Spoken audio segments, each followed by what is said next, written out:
The afternoon shadows continue to lengthen here at Golden Port Circuit as Thiago Montero's car sits on its wheels now, and the Portuguese driver chatting to one of our production crew will be making the Inside World Touring Cars magazine. Again, if you're watching on Eurosport in Europe, you'll be able to see that Wednesday nights now during the flyaway races because of the added time and excitement of having to shuttle all over the place week in and week out. Tom Coronel starts on the outside of the front row of the grid, and having his cameraman as usual. Tom makes all his own videos and TV programs while he's racing. I wonder whether Coronel Matt Neal is going to be in a position to win this race. Well, let's talk a little bit first about the tyres, because that's changed this year along with all the other aspects of the rules. Yokohama brought in a new tyre, an inch taller. They've gone from 17 to 18-inch rims and an inch wider as well, 9-inch wide to 10-inch wide. Now that allows bigger brakes, bigger calipers and bigger discs, which means more stopping power matched to the greater downforce and the higher speeds of the TC2 cars. And it also means a bigger contact patch. Patch of the tyre on the ground is just a little bit larger now than the sheet of sheet of A4 paper, but it's allowed about something like 30% more contact patch for the tyre, just going that extra width, and that allows better cooling and it allows more heat transfer across, and of course more rubber on the ground means better grip.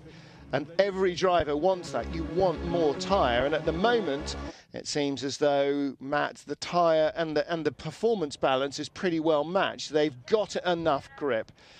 Well, let's get down to the pit lane and catch up with Ivan Muller. Ivan, finishing second position ahead of your championship rival is good, but are you surprised with the fact that Tom was able to hold the lead? Yes and no. Tom is a good driver and he's capable to do what he did on the race one. So and he was so quick, it was impossible to catch him. Yes, of course, I took some point of Lopez, but not enough. It's shame Tarquini didn't stay between us. That's racing. And did you see what happened to Gabrielli? He had a puncture, but did you see why? No, I have no idea why. I asked my guys to check and to try to go to the information, because it can be interesting. I say, for the next race, you have to start back in the pack. It seemed very dangerous there. What can you do? Try to stay on the road. You know, on this kind of circuit, it's just crazy, complicated to overtake. So we will try to keep the car on the road. Good luck. Thank you. Thank you.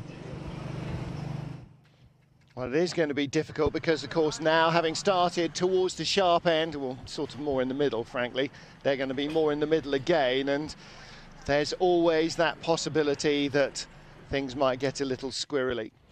So the Citroën drivers starting to get suited up. Repair time just about to start, and that means 15 minutes to get any work done on the cars, including refueling, fresh tyres, fresh driver, and out of the pit lane within that 15-minute period. Right front corner needs sorting out on Hugo Vallon's car. They're trying to sort out the aero package at the same time. Gaffer tape? Yes, I think so.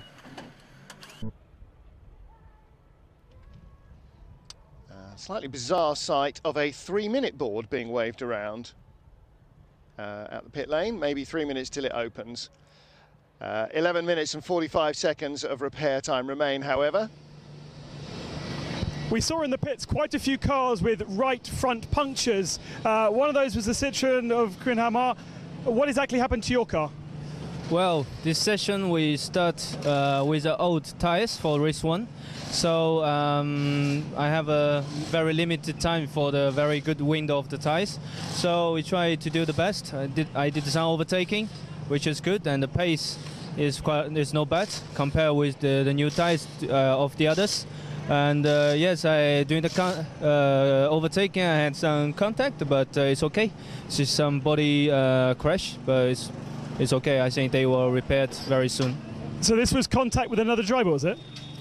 Yeah, I think one of the Honda driver, but it's just a little kiss. So I think it's okay. And yes, I hope in the race 2 I will have a new tire. So yeah, let's see. Okay, good luck. Thank you.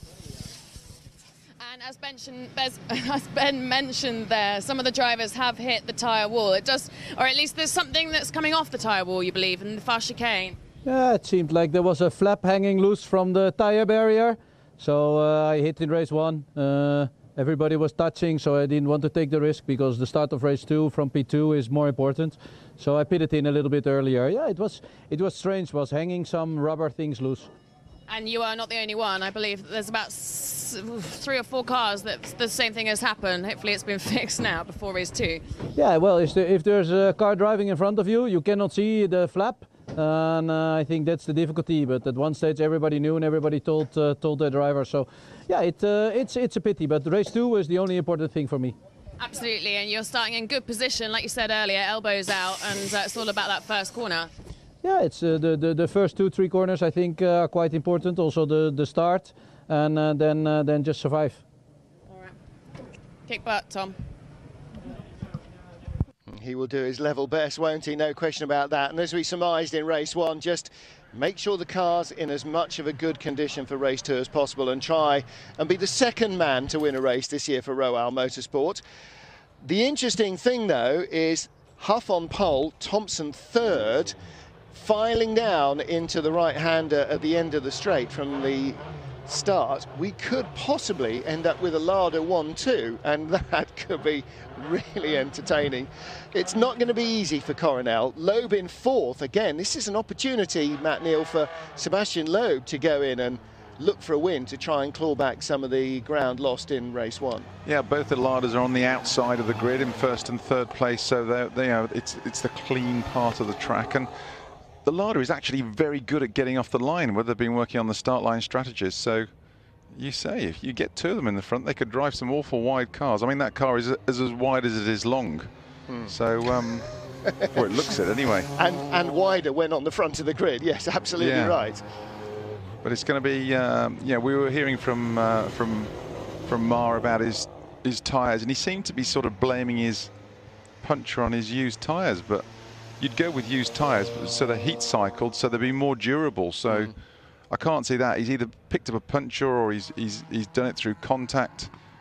You know, with your new tyres, the drop-off should be faster and larger than you would on scrubbed rubber. So it'll be interesting. He should have more pace, but it all depends whether he can use it, you know, around this track, because, you know, with the close nature of it, you know, it's hard just to get your nose in without getting in trouble.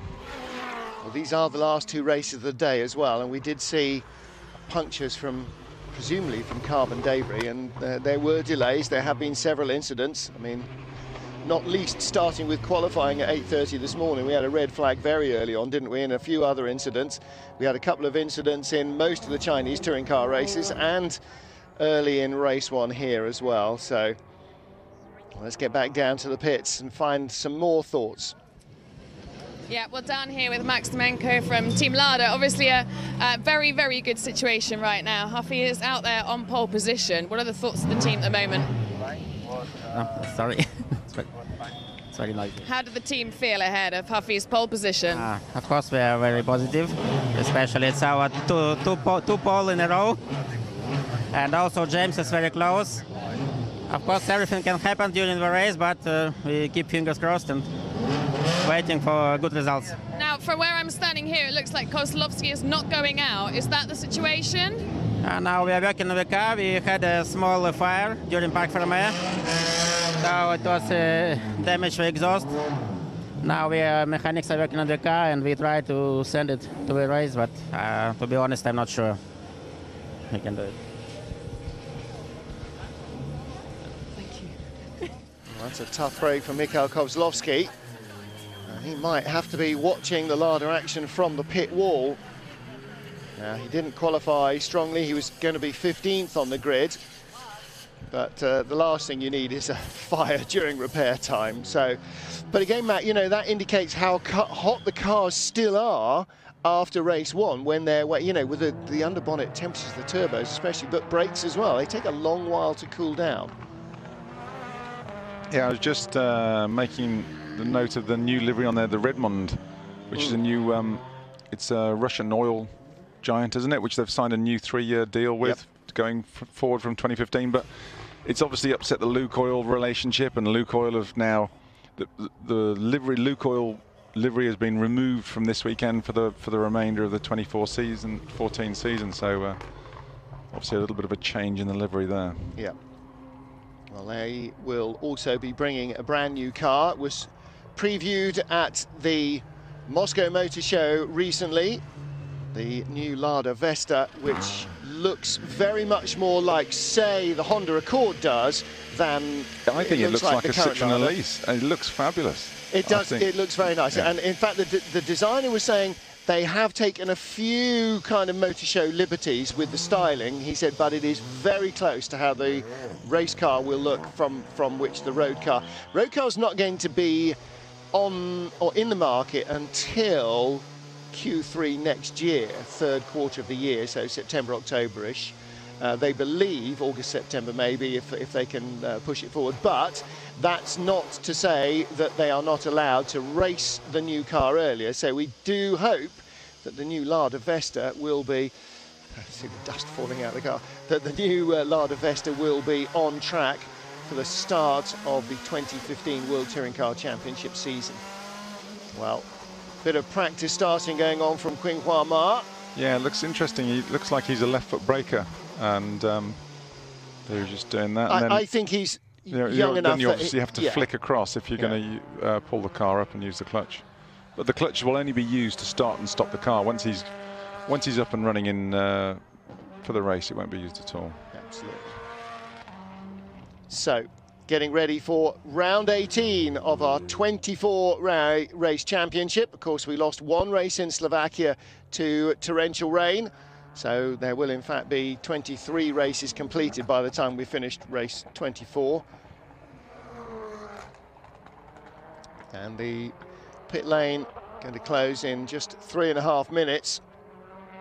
Pretty much everybody is out now on the grid. Ma has left, Tarquini, Coronel, Montero, they're all back out. So those who had problems have pretty much been fixed. See Dusan Borkovic's wife Ileana there at the front of the grid. She'll be tweeting a picture there of the poleman in just a moment or two. Gabriele Tarquini heads around. He will be starting 9th on the grid. Teammate Thiago Montero, 11th, will be right behind him this time, as opposed to 5 rows behind him. And this now, of course, Sod's Law being what it is, this is where Tarquini make the lightning start, not when he's second on the grid. Rob Huff starts on pole, the DHL pole sitter from Tom Coronel. James Thompson third, Lada's first and third on the reverse grid. Sebastian Loeb and Tom Coronel will be the men who are aiming to be the thorn in their sides. And then on row 3, Norbert Michelis, the first of the Hondas, with Gianni Morbidelli having enjoyed his best race finish since victory back in the early summer. Gabriele Tarquini, Tom Chilton, our front row starters from race 1, line up 9th and 10th. Hugo Vallant 11th, ahead of Mehdi Benani. So Thiago Montero's car has been taken out of Parc Ferme. He will start at the back. He was due to be 11th, so everybody else shuffles forward. Qinghua Ma 13th, ahead of Mikhail Kozlowski. And down at the back will be Thiago Montero. Dusan Borkovic, well, big impact at the beginning of the race, race 1 for him, that brought out the safety car. And I'm not sure whether he or René Munich will actually be on the grid. We'll have to have a look at the back.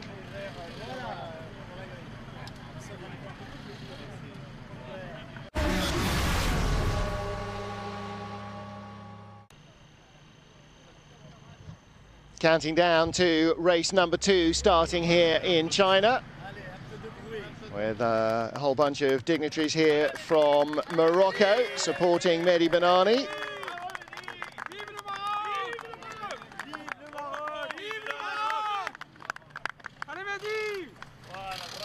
Ali Mehdi Benani. A little bit of a struggle in race 1, starts 12th on the grid, picked up 1 spot as Thiago Montero's car was taken out of Parc Ferme, moved further back to the tail end of the field. Contact with Montero, in fact, was Bernali's greatest problem during the race. However, the pro team seem to have got the car all back together. And the man on pole position, Rob Huff, probably can't wait for this thing to get started. Matt Neal, when you're in that position, when you're sitting on the front of the grid, does time sort of rush by you, or does it all just kind of drag into an elongated nonsense while you're waiting to get on with it? No, you're just going through there, going through the systems, making sure, collecting your thoughts, maybe thinking your way around the lap, thinking your way through the start. The start procedure is quite complex in one of these things. So, you know, and it's one of the most critical points of the race. You know, it's where you can make or lose the most. So he's just going to be trying to keep his head clear. He'll have a few butterflies, a few nerves, just because he doesn't want to make a mistake, and yeah, just be thinking about the race ahead. Well, this could be a huge day for Lada if Huffy can do what Tom Chilton did, which is convert victory or convert the pole into victory. Then that will be a massive step for them. They have already shown the new car, the new Vesta that will be coming next year, and having taken their first podium last time out in Argentina in race 2, Huff would be beyond excited. More excitable perhaps than at any stage so far this season if he could somehow manage to claim a win here. See the ladies with their little twitches sweeping the track there, trying to get some debris up. Lucky in love, unlucky in life. Lucky in love, unlucky in World Touring Car Championship, wow. Maybe Dusan Borkovic. Yeah. His wife Ileana is taller than just about everybody else in the paddock, isn't she? So you can see how tall he is. Mrs. Haven would struggle there, I think. 6'10" versus 5'3" and a bit. So Tom Chilton, the man who won race 1, starts 10th on the grid, and can be a bit of a different view for him of this race, but be interesting to see just how the Chevy performs. Obviously, he will have kept his new tyres for race 1. That would have been his prime focus after getting pole this morning, but be very interesting to see just how the car works, because here and then on the absolute opposite end of the scale in Shanghai next week will give us 2 very interesting tests for the updates that Honda have done, that Chevy have done, and to see how they now compare with what's going on at Citroën. Yeah, what Chilton's got to do is he's not going to rush into these things, because it's the opening couple of laps where a lot of the damage can take, and you know, his car was strong at the end of race 1 when a lot of them were falling into problems. So he's just got to pick his time, pick his place. He had a really fast car under him in race 1, you know, and the ambience gone up, you know, and the track temperature's gone up quite dramatically from race 1, which is going to have an impact on tyre wear and everything. So if they were running into problems in race 1, it's going to be even more of a factor in the second half of this race. So, but Chilton took it in his stride. The car performed brilliantly. So he's just got to pick his moments and then look for the second half of the race as much as the first half. Of course, his teammate Tom Coronel starting on the front row of the grid. We'll get to him in a while. Jose Maria Lopez starts in 7th, ahead of Ivan Muller, a chance perhaps to recoup the difference between them. And Lopez, putting a bit more wing on it. Click more wing, click less wing, bit Let's more maybe. Which way are they going with that? Yeah, stay there. I would, yeah, I suppose any speed they have a big impact, especially with the size of the wings. But you know, with only a sort of 120 mile an hour top speed here, well, anything over 100 k's, it's going to start to have its effect, and it doesn't need to be much, just maybe to take that little edge off how tail happy the car felt in race 1. Yeah, but if they're putting it on, it's going to increase tyre wear on the front. It'll make it push more. You're fighting against it, so unless he's taking it off. He could be taking off. Maybe he thought it was understeering too much or pushing on too much, and he wanted a bit less grip at the back. And it was hard to tell which way it was going. Could have gone either way from there. Also Gianni Morbidelli. Here's Norbert Mikulich, who lines up in 5th. Car number 5, place number 5 on the grid. Zoltan Zenga just on the left of shot, the man that runs the team that gave ex-gamer Norby his break in motorsport and has run him ever since. Very successfully Nobby's car too. looking surprisingly unscathed after race one, isn't it? Don't even say that. No, I'm just comparing it to a lot of the other cars. Yeah, as they finished, were in Parc Fermé. Absolutely right. Well, Nobby had a clean race in race one, but he was leading the chasing pack, wasn't he? Behind Gianni Morbidelli, trying to catch up with the group in front. Now he's right behind them. Sebastian Loeb, best placed Citroën on the grid. Let's see what he can produce in race two. 9-time World Rally champion. Certainly wasn't expecting this to be an easy year. What he was expecting was to be trying to chase Ivan Muller. What he wasn't expecting was to be trying to chase Ivan Muller and some new bloke that he'd never heard of from Argentina. That is, however, the way it's worked out. Tomo got a new sponsor. About time he got some Dynamics stickers on there, I think, isn't it? Yeah. On the helmet. Now, I've been corrected with the Redmond sponsorship. It's actually Rosneft, which was on the new Vesta, wasn't it? So thanks very much, Andy. So Tomo, third on the grid. Heady times for Lada here. It is the race 2 grid. It is the top 10 from qualifying reverse, but it's nice as the season progresses that they have got the reliability and starting to pick up the pace, that they are in there and they're in Q2 and they're starting to think, okay, now next year, new car, bit more experience, and suddenly we might be looking at genuine pace in Q3 and, you know, getting the car onto race 1 podiums as much as race 2 podiums. Don't want to run before you can walk, but you've got to be ambitious, and there's no shortage of ambition. Tom Coronel, another gaffer tape special. He, as he said, clipped one of the loose bits on the tyre stack. Bit of belting, I suppose, around the outside of a tyre stack had come loose. They've had a bit of abuse during the day, but he'll be looking for a race 2 win.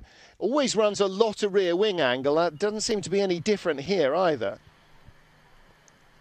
Yeah, he doesn't like a really taily car as much as some of them. So, you know, Tom's had a very varied background. He's driven everything and can drive everything. So, I mean, he's run a fair few years in front-wheel drive now, but I wouldn't have sort of categorised him as a front-wheel drive specialist like the likes of Muller or Chilton or, you know, Huffy. I mean, Huffy drives everything these days as well, so he's proper jack of all trades. Throwing himself around everything, from but same historic as you, cars you know, to... but it's the same deal, isn't it? It's fun racing. Racing is fun, and if you can have fun at Goodwood, or you can have fun, you know, racing old super touring cars or whatever, it's all fun. But you do become specialist, Martin. You do, you know, with the level of competition these days and the minute time you're looking for to, you know, which separates you, not places but rows on the grid. You know, you've got to be perfectly tuned to the car you're racing that weekend, and that's difficult. Probably just as well that the British Touring Car Championship finale clashes unhappily with Bathurst, 1,000 kilometres next weekend, isn't it? Wonder how that happened. Not as if there's an Australian running the British... Oh, wait. So here is our grid for round 18 of the World Touring Car Championship as we focus our attention ready for the start of race 2. We are just about to be waved off. And Dusan Borkovic down there towards the back of the grid. He's shown on the grid graphic. Is he actually on the grid? Yes, I think he is. Or is that Thiago Montero who's the last car there? Well, Mikhail Kozlowski is in the pit lane, so that brief fire in the car means that he will not start the race. He will have to watch from the pit wall as Rob Huff leads the field around from the race 2 pole, with James Thompson in 3rd. So, to say anything predictive here. Hard, very short lap. Vital to get as much temperature into the brakes and tyres as possible on this lap. Very slippery around here. It's going to be tough getting away at the start. We're even tougher trying to hold everyone up behind us. Tight hairpins, all about traction. We had quite high tyre pressures in race 1, so we've dropped them down for race 2. Obviously saved the best tyres we have from qualifying for race 2. And I have to say the balance of the car was pretty good, both Jimmy and I holding our own with the Hondas. It's great to have James up here with me, I have to say. Always great to have a good teammate like James around you on the grid. Wish me luck, guys. Thanks for joining me. I'm not saying it's everything crossed in the booth here, but it would be a great fairy story for Lada, and 2 British drivers winning here in China on the same day. Victor, I feel your tension, my friend. It might be a little quiet towards the end of the race if things are going well for Huffy. On the other hand, it might be very noisy indeed if things are going well for Huffy. So Rob Huff leads, James Thompson third for Lada. Tom Coronel will be their first worry. Of course, we've already had one Roal Motorsport Chevrolet win today. Could we have another? Saw Stuart Cowie there, who was RML's team manager last year, or last few years, watching the action with interest as we get ready for race 2 here in Beijing.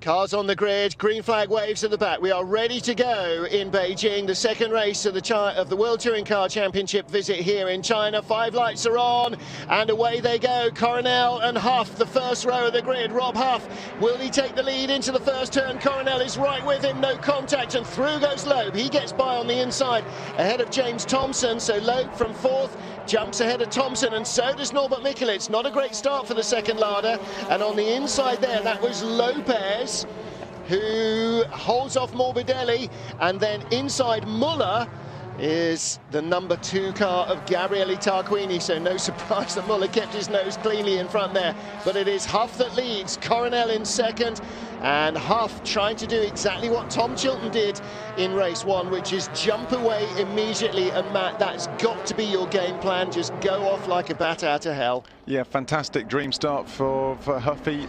Tomo in the second Lada has got shuffled back as Mikulits jumped him. He was just getting over the move off Loeb, and Mikulits jumped him as well. Now the problem he's got Lopez, a fired up Lopez on his tail, so Jimmy needs to settle it down and just try and calm down, let the car come in and see where he can get from here. Well, we had nearly 10 laps of safety car in race 1. Let's see what 26 laps of this circuit looks like. It looks like very busy indeed. Tarquini holding off Chilton. Muller got in front of Tarquini from the start, so Chilton trying to take 9th away. He's inside, he's through. Tarquini very slow through turns 1 and 2 there. Chilton went right by him. Maybe there has been quite a step with this development package in the Chevrolets. Huff led the first lap by 6/10 from Coronel. There's Thompson, the second red Lada. He's in 5th place. And Jose Maria Lopez under pressure from Gianni Morbidelli, another Chevrolet. So it does look like the Chevy package is working well, certainly here. Lopez, we saw in practice and in qualifying, not quite right on the front running pace that we've seen from him before. Now, did he have more wing added or a bit taken off the car? Didn't really see what was happening on the grid, but he was clearly not entirely happy with the balance. Coronel under pressure for second in that blue and white car from Sebastian Loeb, and that looks more likely to be a change than any change for the lead early on. Thiago Montero from the back goes by Qing Hua Ma, who also started, and he didn't, did he? He moved up the grid to inherit Montero's position. Nothing wrong with Montero's Honda at that stage, though. Matt, he went both ways round the Citroen. Huffy's trying to make a break for it at the front. He set the fastest front sector, which was then almost matched 100 to 100th of a second by Coronel. But those two are definitely trying to make a break for it at the front. Oh, now then, Felipe Clemente de Souza looping the car round. He's now got to 3-point turn. Don't go onto the mud. Oh dear, don't know what was going on there. However, are we going to end up with a safety car because of that? Hopefully he won't get beached. Huff leads from 0.6 to 1.2. The gap at the line, 1.6. He's pulling away. This is exactly what Huffy needs. He needs Coronel going to defense yellow mode. Flag, sorry, sector 2.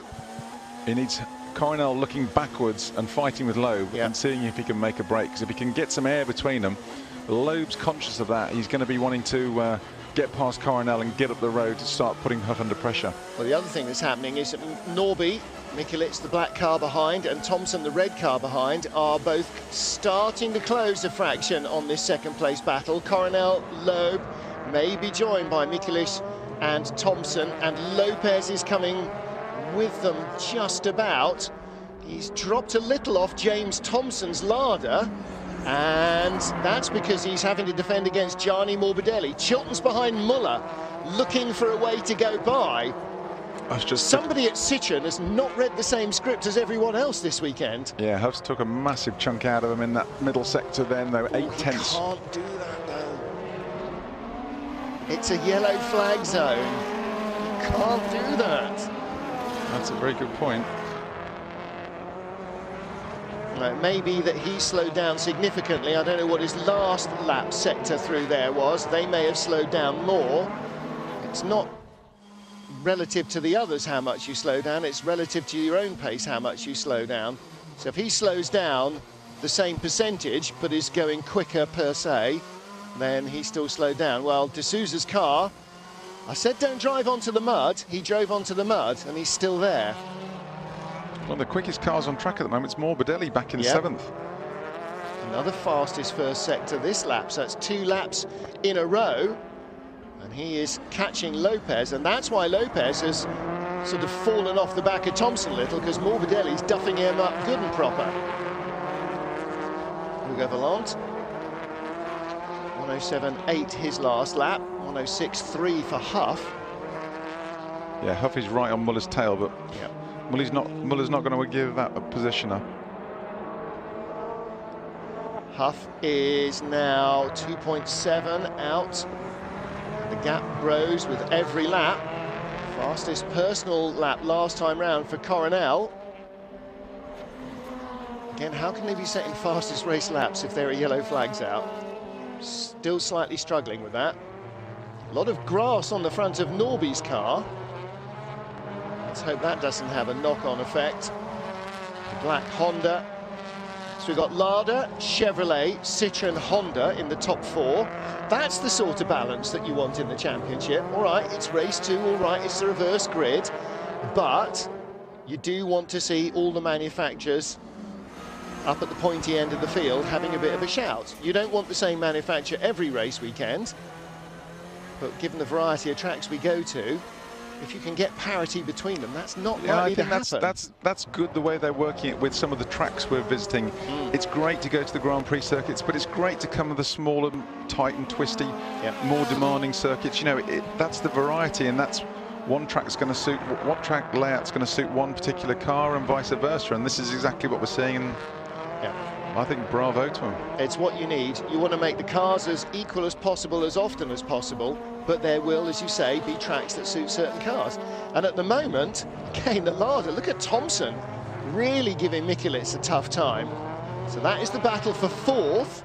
And Jimmy, for the first lap, I wouldn't want to have been listening into his radio. I'm sure he was really, really annoyed with himself. First, not getting away better at the start and being bumped out the way by Loeb, or not bumped, but helped out the way by Loeb, but also allowing Norby to go by. Jimmy lost 2 spots off the grid, and Matt, that really hurts as a driver.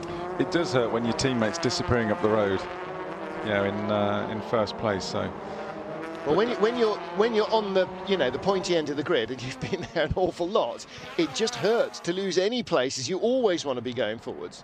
Oh, it's Banani's been pushed back in. Looks like he's out of it. And that, again, might be a legacy of that knock he had in race 1 with Thiago Montero. Thiago paid the penalty early on with broken rear suspension, but looks like maybe Banani is suffering for it now. Now, where's Chilton's done Muller? Chilton got by him early on, didn't he? Sorry, because he got by Tarquini as well. I was looking at something else. So he's got by him since the yellow flag came in, so that was sort of when they all went green, you're right. Because Tarquini was shaping up a move on Muller, and I think in the background, I think he still is. So now we've got Lopez in 6th, and both cruises of Morbidelli and Chilton on his tail. And I mean, those guys, those two are very, very fast at the moment. So look back, look back. Hold the shot. There's Muller, and Tarquini is all over him. He didn't get by, but he is trying to get by. Muller's car is not working well in race 2. I wonder if he used good tyres in race 1 and only has a slightly worn set in race 2. Ooh, Franz Engsler. Yikes. Ooh. Off the brake, off the brake, off the brake. And John Philippi comes around the corner to find himself confronted with the TC2 leader. Now that was halfway round the lap. Let's see if Engsler holds on. Huff leading, but Coronel fastest first sector for the man in second place. Ooh, Lopez trying to get by Thompson. So Lopez is coming on a little stronger now. Thompson has had to give up attacking Mikulits because he's being attacked by Lopez. So this is the battle for 5th. And if Lopez gets by, he will be 5th and Muller 9th. So that will more than undo any gain that Muller got in race 1. And Lopez definitely looking the racier of the 2 championship front runners. Rob Huff leads here in Beijing. Lap 9 of 26 on this very short Golden Port circuit. Battles all the way down the order though, Matt Neal. Huff's about the only one in clear air. Sebastian Loeb 3rd behind Tom Coronel, getting a good slipstream. Fastest race lap from him, 106.22. Yeah, Huff's got himself a nice little 2.5 second buffer at the front, but this is the good fight from Thompson back to Chilton at the moment. Like, Lopez has had Thompson under pressure, but now he's got it. It's the old adage, you've got to attack, but you've got to watch because you've got to defend at the same time. As you were saying that, Morbidelli had a little look down the inside at the back of Lopez's car. So yeah, it's all arms and elbows, and just behind, well actually no longer just behind, significantly more behind now, Ivan Muller is definitely falling away. He's 2.5 seconds behind Chilton. And Tarquini can't get to him either. Now Tarquini's car is just not having it here at all. It's very un-Muller-like, isn't it? Any guess he's got some sort of mechanical... Yeah, because he's, well, what's his last lap, 106.77, 106.88 rather, his best lap at 106.77. Half a second off the leading, Lopez is through. Yeah, he's got by Thompson, as we're watching Muller's lap times. Muller's just set his own personal best lap. But Lopez has got by Tomo, and Tomo now with Morbidelli and Chilton. 2 Chevrolets right behind. The only 2 men, not Citroën drivers, to have won this year, of course. Morbidelli, and now Chilton adds his name to that. So he's obviously going to try and... Yeah, Rob Huff going to try and become the 3rd. Yes. I was trying hard not to venture in that direction, but... he's up to 2.8 seconds in front now, so he's going the right way about it. He's keeping it there, isn't he? And he's just set his own personal best lap, in fact. Wasn't the fastest race lap of all. That went to Sebastian Loeb. But Chilton, 106.27. I beg your pardon, Huff, 106.27. Still going very fast. Chilton's last lap, a 107.0, reflecting the fact that he's stuck behind Thompson, behind Morbidelli. And Muller now closing in, so Tomo is holding this trio up, because Muller is a lot closer to the back than he was. And the last thing that Tom Chilton needs is Ivan Muller steaming up behind him. Tomo taking a very late apex there. Luckily, Morbidelli didn't stick his nose down the inside. Tomo taking what you would want to take there, which is a wide turn in and a late exit to get onto the power for the next wiggly section. But that can be very dangerous in turn 4. Looking from Gianni Morbidelli's viewpoint, or is this Lopez? This is Lopez making the pass, isn't it? Oh, good move. Good move. Well, again, that was turn 4. I think Tomo, no, it wasn't. That was turn 13. I think Tomo probably drifted out wide to let him go through there. Rob Huff, the race leader, won't be drifting out wide to let anybody go through in a hurry. Leading, it's gone from 2.8 to 3.3. That's another half a second he's found. So again, he's brought some more life out of those tyres. halfway mark, and he's leading by 3.3. It's not raining, and Lada's winning a race. I can't tell you. I can't tell you what else to say. I can't venture into territory like that. Sam Bird knows why. I just can't go there. Huff leads. Coronel and Loeb second and third. Michelis fourth. Lopez. What's the rate of progress with Jose Maria Lopez to Norby? Half a second on that lap. Isn't even lapping as quick as Huff. No, he's not, but he is lapping half a second quicker than Norby. So it's not about catching Huff. That's not going to happen now. I don't know. But it's about getting more cars between him and Muller and getting closer to Loeb as well. So he's up behind. Oh, he's trying to close on Michelis. Huff still leads. Great to actually be seeing some of him as well. The shots are so short on the short straight here. We see the leader as well as the battle for second and third and fourth and fifth. And oh, Chilton tries to send it down the inside of Morbidelli. You've got to be a bit more committed, I think, with Gianni. If you're there, and he's going to have to let you go. If you kind of, no. I think Tom Chilton, he feels fast and he looks fast, but the problem is Morbidelli's in almost identical kit, so and he's going to have the same attributes, positive attributes with his package that Tom's got. Yeah. I mean, to show you that how they're struggling now. I mean, Muller's coming back into the frame with these guys. Well, Muller was a second and a half behind and is no longer a second and a half behind. He's now within shooting distance almost. Tom won't have to worry about him this lap if he has a lunge, and it all sort of doesn't quite happen with Gianni Morbidelli, but the next lap he certainly will. Fastest race lap for Jose Maria Lopez. He is the man on the mission, isn't he? Lopez is currently in fifth, and Muller is in the back of this little queue in ninth. Chilton just needs to get a bit ruthless with Morbidelli.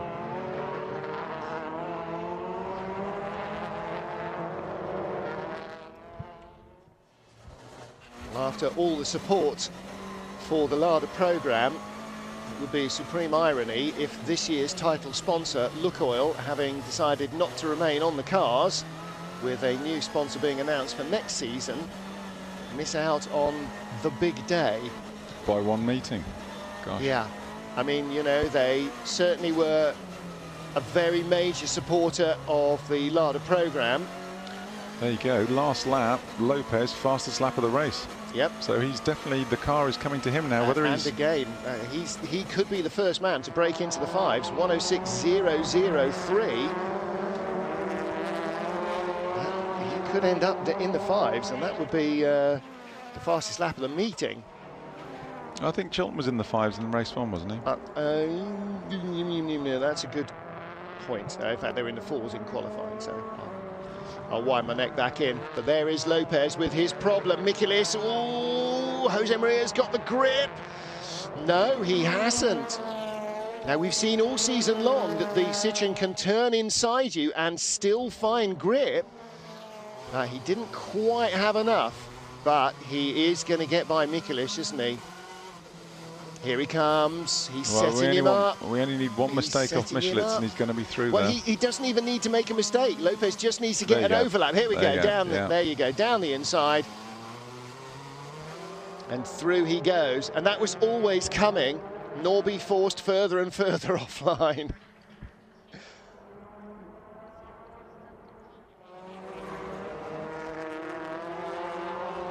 Jose Maria Lopez in fourth place. Norbert Michelis, then James Thompson. And Thompson is now pulling away from Morbidelli and Chilton. So the balance of power is yawing all over the place, because Thompson clearly for 4 or 5 laps was holding up Morbidelli and Chilton. No longer is. He's pulled away from them in the Lada. So now Gianni Morbidelli is battling Tom Chilton, and that's holding them up, and that's allowed Muller and Tarquini to catch. So that dynamic all changes, and maybe Thompson's car is now starting to come to him later in the race. Absolutely, Martin, and you know, as importantly for the championship, Lopez now stuck 5 cars between him and Muller, which is any points he pulled, Muller managed to pull back in race one. I mean, Lopez has just had it back with interest, hasn't he? Little replay of that move from Jose Maria. And next up, of course, will be a podium and Sebastian Loeb. That is the next target, 2.9 behind Loeb on the previous lap. We're on lap 17 of 26. He's got 10 laps to pull in 3 seconds. I think when he knows where, he'll get on the radio, get on the cans and find out where Ivan is. And when he knows where Ivan is, he'll settle for 4th behind Loeb. He'll take 3rd. You reckon? Yep. That's just the way his season's gone. Just take it. Take it, take it, take it. If he can't, it's not the end of the world, and it's certainly he won't be broken-hearted, but he'll go for it. Yeah, absolutely he'll go for it. And he'll know that... No team orders then? No, it can't be. Because they're all, theoretically, Loeb could still win it, easily. After this, with 55 points a weekend, we've got 165 points on offer. Loeb said, coming in here, I'm 100 points behind, effectively, for me, the championship is over. Well, there was 220 points coming in here. So, effectively, the championship's barely started. Is it still double points at Macau? Only for the independents. Right. So, only for Ixtler and all that, his cohorts. So, but still, it's still a massive number of points every weekend, 25 for a win. I'll tell you what, Lopez is still smacking in those fastest laps. Yeah. He's absolutely going for it, no question at all.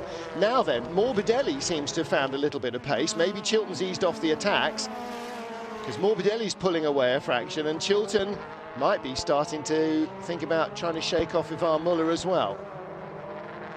He'd like to, no question about it, because having Ivan Muller in your mirrors is nobody's idea of an easy ride. Yeah, the problem for Tom is he had clear air in front of him, and following Morbidelli's car so closely, it's going to be taking downforce off the front, and they are, these TC1 cars are very reliant on the aero as much as everything else, as having wider tyres and more mechanical grip this year, and so that's going to be hurting his tyres and forcing him just to give him a harder time and slip back towards Ivan. And of course the underbonnet temperature starts to rise a fraction as well, and no matter how clever your electronics are, you can't avoid the temperature maybe just taking a little edge off. Well, certainly the the charge going into the turbocharger is going to be a little hotter because you're breathing in Morbidelli's hot exhaust. Rob Huff is still our race leader. 3.3 seconds in front, 10 laps to go. Well, we're just saying Lopez had 3 seconds to close on Loeb for 3rd place. Coronel's got 3 seconds to close on Huff to challenge him for the lead. At the moment, though, Huff just looks like... This is exactly what you said about Tom Chilton in race 1. Looks like it's free practice. Montero and Mar hard at it again. Oh, Mar going all the way around the outside. Yeah, and contact for 12th. This is not for the lead or for a spot on the podium, but again, racers race, Matt. That's what you do. Yeah, no one wants to be last. No. Absolutely. Well, I know what that's all about. My best race was to not be last. Mar gets in front of Montero. But again, look at the car. I mean, that's an evil, twitchy nightmare of a thing. He's fighting both ends at and the middle. I think they're all looking that way around here this weekend, Martin. Every one of them look a bit of a handful.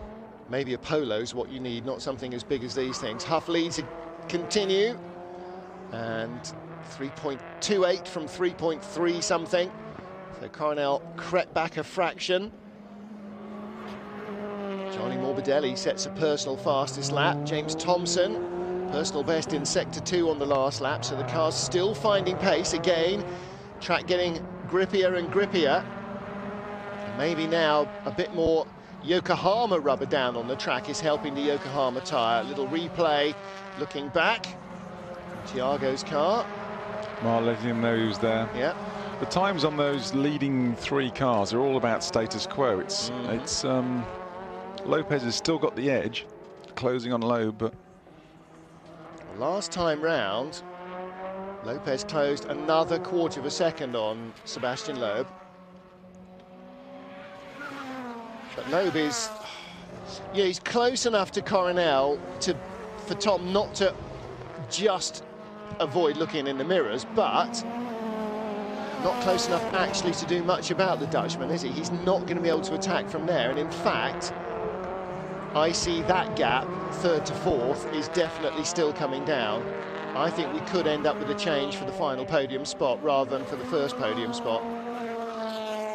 Well, this will be the first, if Huffy can pull this off, it'll be the first weekend this year that Citroën haven't won a race. Oh, good call. Look at you with your stats. What's your name? Neil Hudson. Yeah, that's absolutely right. That would be very interesting. And that would perhaps go again to what we said at the beginning of the season with, what did we have? 6 race meetings in 8 weeks, didn't we? Just no chance at all. First of all, no chance for anybody apart from Citroën to do much pre-season testing because the cars weren't built.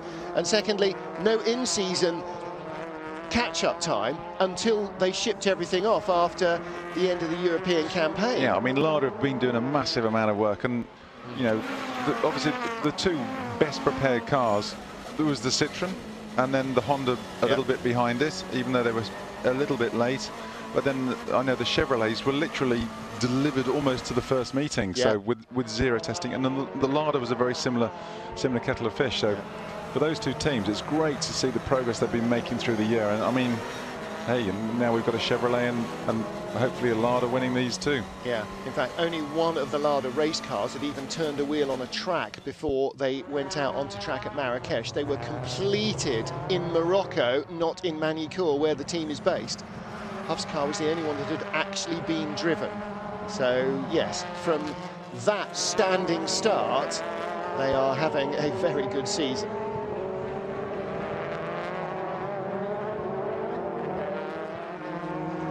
That's right, Martin, because I remember we all thought Tomo was overcome with fuel fumes in one of the races, but it wasn't. It was because you have to bed the brakes in, heat cycle the brakes, and then let them cool off, and they give off a really obnoxious aroma in your shakedowns, and you'll change them and go through so many pads.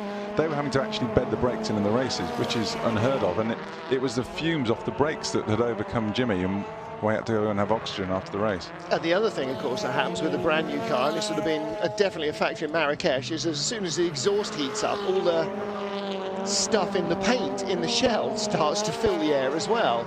That's how you know a BMW M3 is a proper BMW M3, because the exhaust smells, the floor smells a certain way, doesn't it? Yeah, all the heat shielding. Yeah. And that's, you know, that's the case here. Just a quick little view. I'm very glad, actually, that our cameraman is about as superstitious as I am about cursing Huffy here. That's our first quick little view of the Lada garage. Just a second, just to remind us they're still there.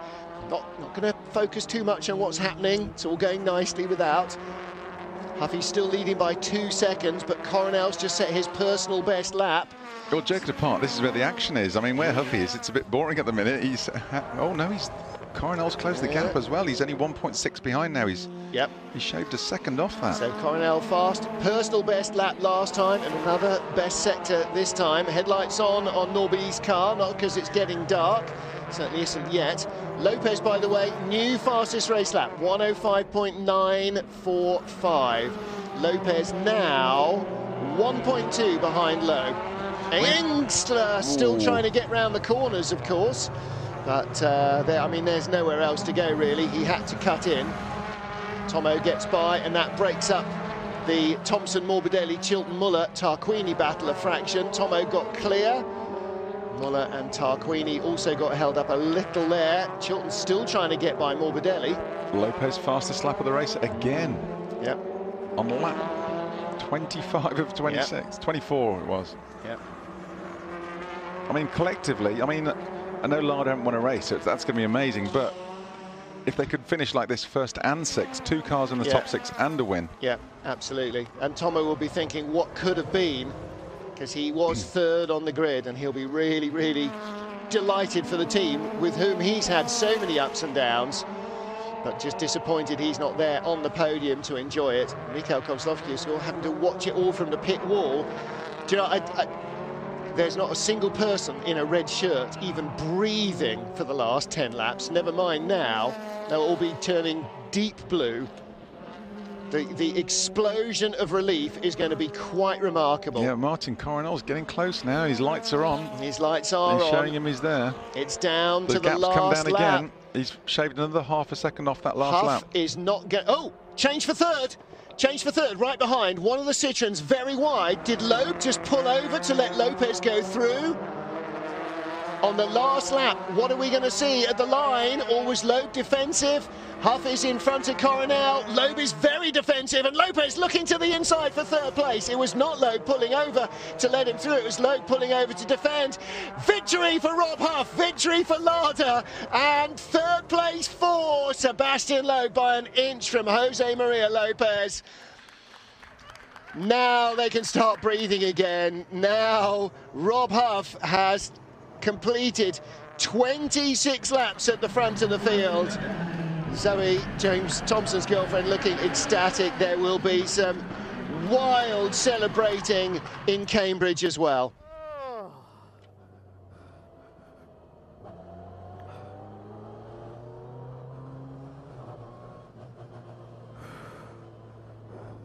Unbelievable, absolutely unbelievable. How on earth did we manage to do that, guys? Yes, yes, yes, yes, yes, yes! Brilliant. That's why we do WTCC. That's what this game's all about. Being a bit of an underdog, getting that lucrative 10th place. Boys working bloody hard all weekend. Unbelievable, absolutely unbelievable. For you boys at Lada, well done. Well done.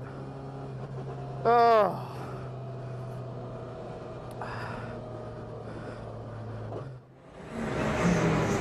Congratulations to Rob Huff. Congratulations too to Lada Sport. First World Touring Car Championship win.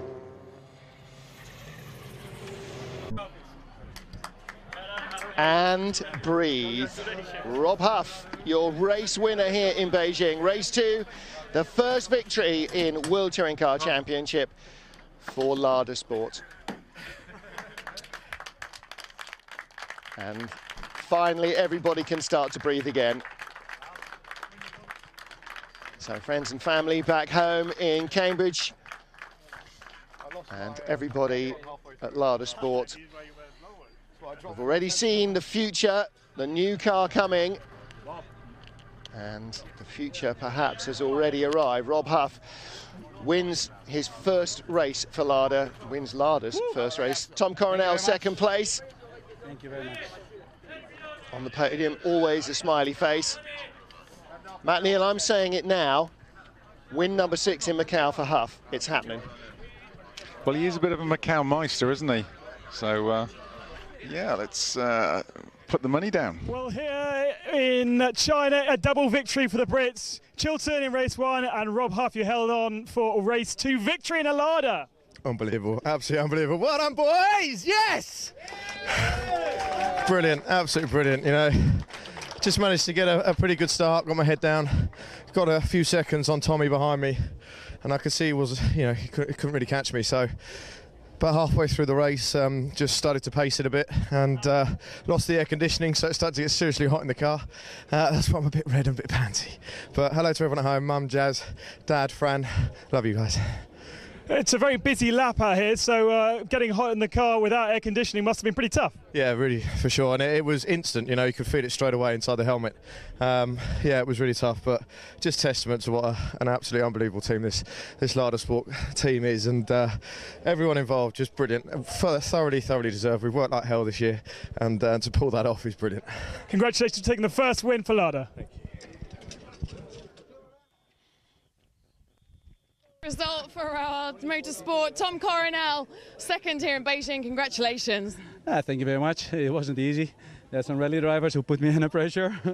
And Sebastian, he was putting me under pressure in the beginning. That's why Huffy could drive away.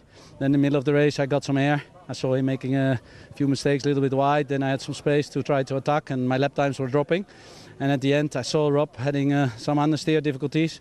Then he made a mistake, so it gave me a little bit of air, and I could concentrate on Rob. But Rob was clever, good. He didn't make any mistakes, and he had the benefit with the start. So no, it was good fun, better than the first race. And a great result for the team for the whole weekend as well. And yeah, chomping at your heels was Loeb. Well done to you as well. Yeah, thank you. Podium, it's a long time I was not on the podium, so I have to say I can be happy with that. For sure, I tried to push Tom, but he was driving really well, protected his position, no mistakes, so I couldn't do anything to overtake. Excellent result for you and for Citroen too. Well done. Thank you. It was a really strong race. Lopez pushing very, very hard at the end, but couldn't quite manage to find a way by Sebastian Loeb. Franz, congratulations, a TC2 victory here in Beijing, and with a spin. Yeah, of course. In the second race, I had a spin. In the first 10 laps, I can follow really great TC1 car. Said, okay, now push. You can stay behind him. But then I was too fast in the left-hand corner. I spun. But I was really on the lucky side that I don't touch the wall and damage my car. And so I can finish the race, the second victory in this weekend. So perfect. Team that really a great job, and car was really great. And yeah, now we are happy, and yeah, we will see for Shanghai. It's a short time. Exactly. Thank you very much. Congratulations. Thank you so much. So double wins for Franz Engstler, aiming very firmly at the Yokohama Independence Trophy, and two British drivers winning races here, both for the first time this season. For Tom Chilton in the Royal Motorsport BMW Chevrolet, and for Rob Huff in the Lada Sport Granta.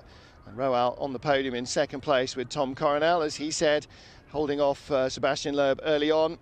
Just perhaps robbed him of the time he needed to get to Huff, but that wouldn't have been an easy pass, Matt Neal. Huff was not going to give that one up for anybody. No, Huffy was going to keep it tight, but a weekend to forget for the Honda boys, unfortunately. Let's hope they can bounce back in a week's time.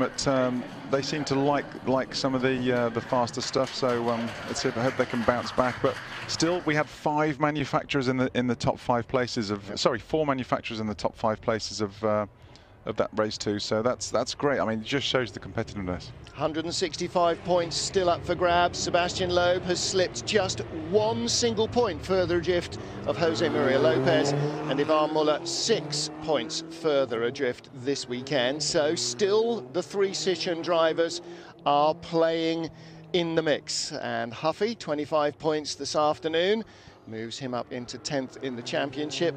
Championship standings they're not interested in now, the Lada drivers. It's all about getting onto the podium, and Matt, we've said it so often, it's a game changer. 1 podium, okay, that then shows you can do it. 1 win, now we're going. Now we're really going for more. Now it's going to be a disappointment if you're not right at the sharp end.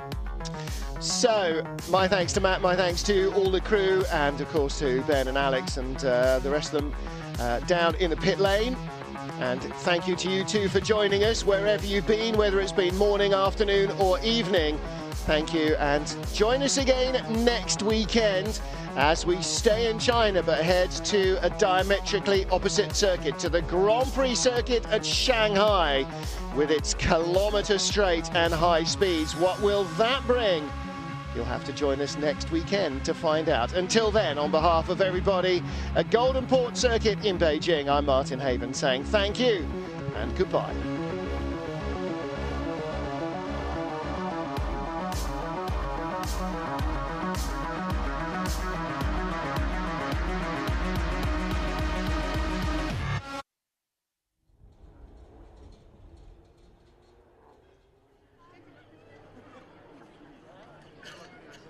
好的，现场的各位朋友们，现在即将进行的是 FIA 世界房车锦标赛第9站中国站的颁奖仪式。那么首先将颁发的是第2回合的奖项。The colours of the Russian Federation flying proudly in the pit lane.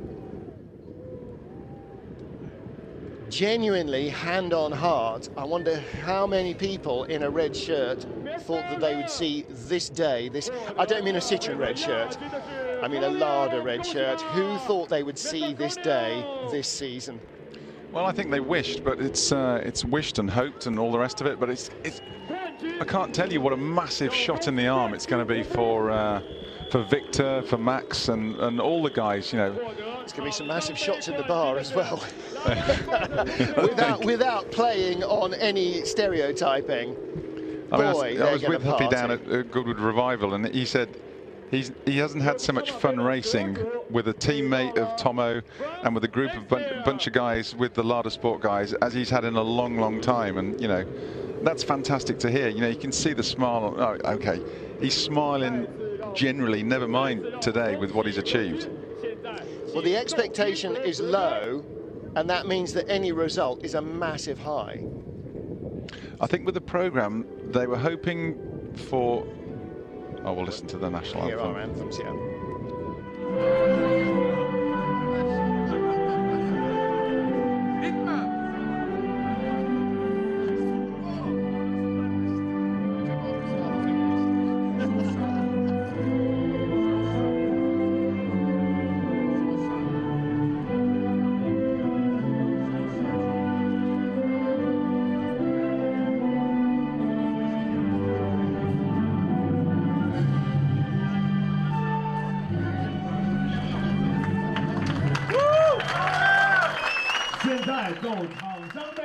So the anthem of our winning driver, and followed by the anthem of our winning manufacturer, Lada.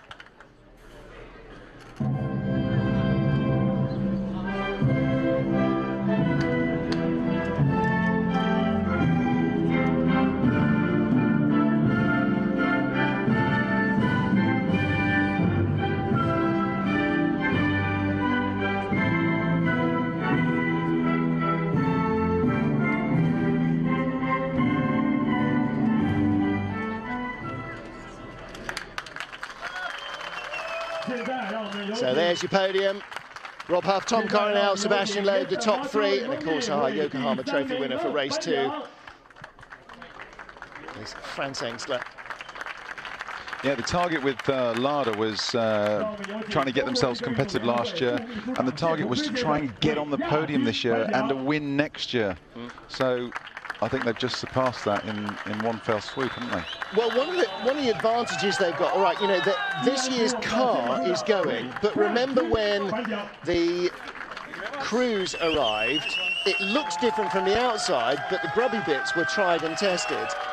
Now that's going to be the same for Lada. They will have worked out some of the bugs in the new car before the new car arrives, because underneath the skin, they're racing effectively what will be the new car. It'll have the same engine, same powertrain, developments obviously, but they'll have that experience to put into the new shell. So they're not casting aside what they've just won with, and there's the happiest man in creation right now, Viktor Shapovalov. They are going to add to what they've got and build from that. And that's what they've got to look at now with a new shape, a new car coming for next year. They've got to enjoy this moment, and boy, they're going to be very quiet in check-in queues tomorrow morning, because I don't suspect there'll be an awful lot of sleeping. Because first of all, the boys have got to pack up. They've got to get everything back in the containers. Oh, you say check-in queues? Yeah, I mean, where the next race is, it's like Shanghai. The other side of Europe, isn't it? Yeah, it's like North Africa from the UK. Absolutely. So first of all, the boys have got to do pack-up.